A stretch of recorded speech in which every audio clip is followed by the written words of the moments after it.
ہم سیکھ رہے ہیں کچھ نئی ویکیبلری. اب باری ہے ورڈ نمبر 21 کی. مل کر پڑھتے ہیں. ہوارڈ میننگ اسٹور منی اور ویلیوڈ تھنگس، یعنی پیسے کو یا پھر قیمتی اشیاء کو یا کسی بھی چیز کو جب جمع کیا جاتا ہے تو اس عمل کو ہورڈ کرنا کہتے ہیں. Sentence: The squirrel hoarded many nuts in its tiny mouth to carry them to her home.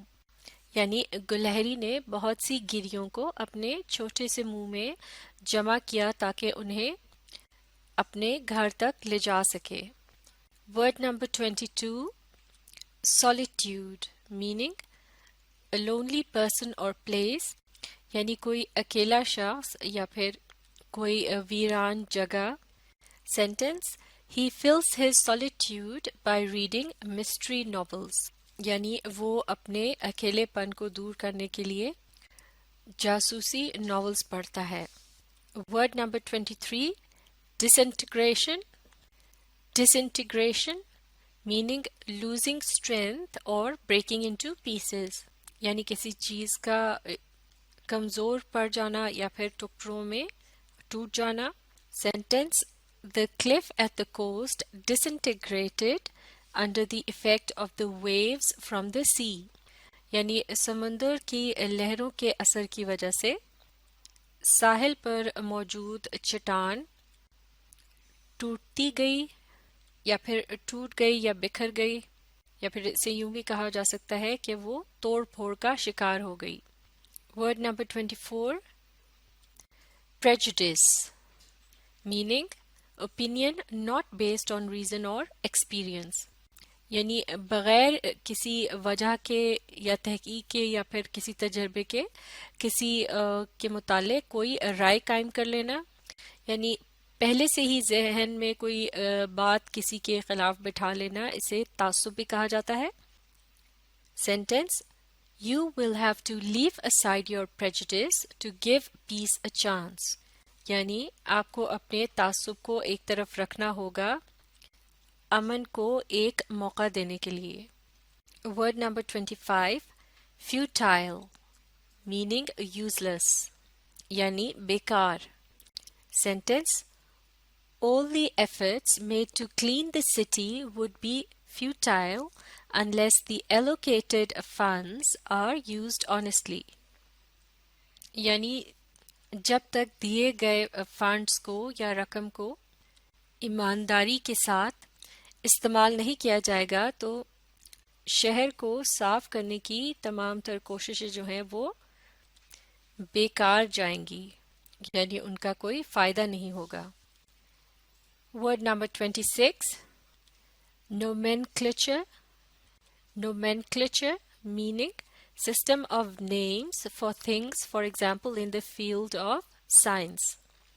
یعنی چیزوں کو جب مختلف قسم کے نام دیے جاتے ہیں اور ان کی فہرستیں وغیرہ بنائی جاتی ہیں تو یہ جو سارا سسٹم ہوتا ہے، جیسے کہ سائنس کے فیلڈ میں اس طرح سے چیزوں کے نام رکھے جاتے ہیں تو اسے nomenclature کہا جاتا ہے.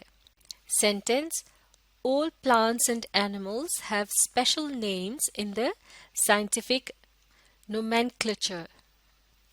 یعنی سائنس کی nomenclature میں یا پھر سائنس میں جو ناموں کی فہرست سی بنائی جاتی ہے اس میں تمام پودوں اور جانوروں کے خاص نام ہوتے ہیں اور ان ناموں کو سائنٹیفک نیمز بھی کہا جاتا ہے. Word number 27. Flamboyant meaning a person or behavior that attracts attention. یعنی کسی شخص کا حلیہ یا اس کا عمل جو کہ بہت شوق ہو، یعنی کہ وہ دوسروں کی توجہ حاصل کر سکے. Sentence: Birds of paradise in Africa have flamboyant feathers.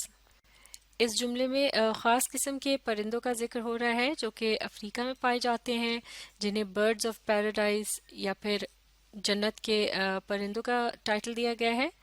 تو ان سے متعلق یہ کہا جا رہا ہے کہ برڈز آف پیراڈائز جو کہ افریقہ میں موجود ہیں ان کے پر جو ہیں وہ بہت شوخ ہوتے ہیں یعنی مختلف رنگوں کے ہوتے ہیں، خاصے عجیب و غریب قسم کے کی شکلوں کے پر ہوتے ہیں، یعنی عام طور سے پرندوں کے پروں سے ان کے پر جو ہیں وہ خاصے رنگین اور منفرد قسم کے ہوتے ہیں، شاید اسی لیے انہیں برڈز آف پیراڈائز کہا جاتا ہے۔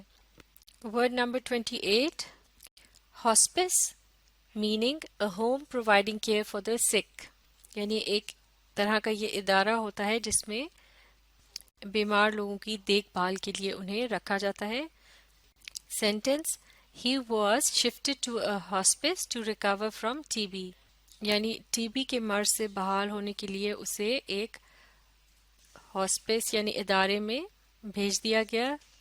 Word number 29، vaulted meaning an arched roof over a hall, room, etc. Arched roof سے مراد ہے گنبد نما چھت، یعنی جو گولائی کی شکل میں ہوتی ہے، تو کسی بھی بڑے ہال یا کمرے کی چھت جب اس طرح سے ہوتی ہے تو اسے والٹڈ روف کہا جاتا ہے۔ Sentence, they had to pass through a vaulted passage to enter the great hall، یعنی انہیں ایک گنبد نما راہداری سے یا راستے سے گزرنا پڑا اس بڑے ہال میں داخل ہونے سے پہلے، یا پھر اس بڑے ہال میں داخل ہونے کے لیے انہیں ایک گنبد نما چھت والے راستے سے گزرنا پڑا۔